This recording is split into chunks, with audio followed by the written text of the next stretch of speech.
एक और बड़ी खबर आ रही है आंध्र प्रदेश से। आंध्र प्रदेश में एनपीआर की तैयारी, मरकजी हुकूमत की तरफ से 2020 के फॉर्मेट पर कागजात तैयार। 1 अप्रैल से एनपीआर का अमल शुरू होगा। रियासती काबीना ने 2010 के फॉर्मेट पर एनपीआर कराने का लिया है फैसला।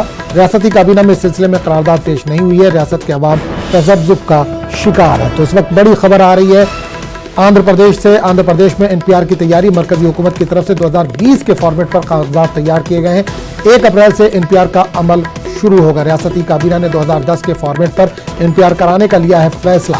रियासती काबीना में इस सिलसिले में करारदाद पेश नहीं हुई है। रियासत के अवाम तज़ब्ज़ुब का शिकार है।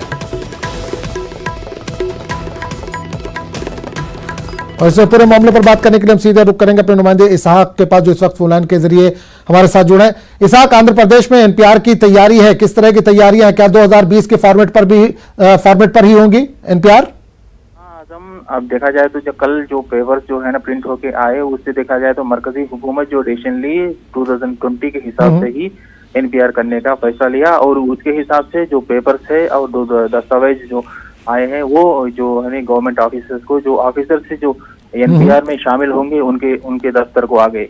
लेकिन देखा जाए तो आंध्र प्रदेश के जो कैबिनेट ने डिसीजन लिया कि 2010 के हिसाब से हम जो है ना एनपीआर करेंगे। तब तक जो है ना मरकजी हुकूमत को ये रिक्वेस्ट करेंगे कि जो सवाल इस 2020 में लगा गए उसको हटाने के लिए हम रिक्वेस्ट करेंगे बोले। उसको कैबिनेट के डिसीजन के बाद जो है ना करारदाद पेश करने का, असेंबली में एक रेजोल्यूशन पास करने का था। मगर इस बीच में जो लोकल बॉडी इलेक्शन जो है ना वो आ गए। अब लोकल बॉडी इलेक्शन जो है ना पूरा एमपीडीसी और जेडपीडीसी को पूरा जो कंप्लीट होने तक 29 जो काउंटिंग है 29 को काउंटिंग होगी। उसके बाद 2 दिन ही बच रहेंगे, 30 और 31। उसके बाद जो है ना अप्रैल 1 से एनपीआर करने का लागू हो जाएगा जो मरकजी हुकूमत के डिसीजन से। अब जो है ना ये मामले में पूरा देखा जाए तो आवाम में जो एक कंफ्यूजन हो गया है। तो क्या करें 2010 और 2020 को लेके आंध्र प्रदेश जो गवर्नमेंट डिसीजन ली 2010 से जी। उसको करने के बाद से जो है ना अब ये प्रोसीजर स्टार्ट करना पड़ेगा। लेकिन अब आंध्र प्रदेश हुकूमत के पास टाइम नहीं है। कहीं बोले तो अब लोकल बॉडी इलेक्शन में जो है ना ये कोड ऑफ कंडक्ट आ गया है, तो अभी कोई डिसीजन ले सकती नहीं। जो कैबिनेट की डिसीजन है वो उसको असेंबली में पास कराना तो पड़ेगा। मगर असेंबली तो 29 तक यानी 30 तारीख तक असेंबली को रखने का वास्ते रास्ता नहीं है।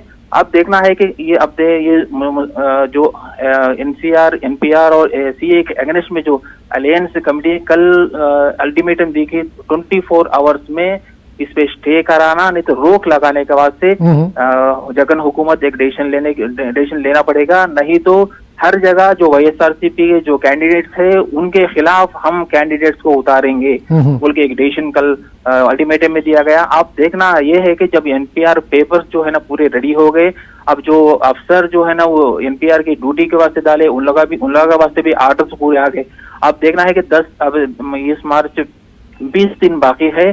तो 20 दिन में अब गवर्नमेंट के पास क्या क्या चांसेस है और क्या क्या अल्टरनेटिव है उसके बाद देखना है। मगर दूसरी तरफ जो कैबिनेट के डिसीजन के बाद जो इंफॉर्मेशन मिनिस्टर ने क्लियर बोला था कि जब तक 2020 के जो क्वेश्चन हटाने के वास्ते मरकजी हुकूमत डिसीजन लेगी तब तक हम रोक लगाएंगे। मगर रोक लगाने के वास्ते या तो गवर्नमेंट अभी तक आर्डर्स नहीं दी, या तो रेजोल्यूशन अभी असेंबली में रखा नया, तो अब ऑर्डिनेंस देने का भी चांस नहीं है। तो देखना है कि अब इस बारे में ये बाहर जो सोशल मीडिया की तरह अभी आया, तो इसके ऊपर आज कुछ डिसीजन आता है कि नहीं कि देखना पड़ेगा। चलिए साहब, बहुत बहुत शुक्रिया इस तमाम जानकारी के लिए।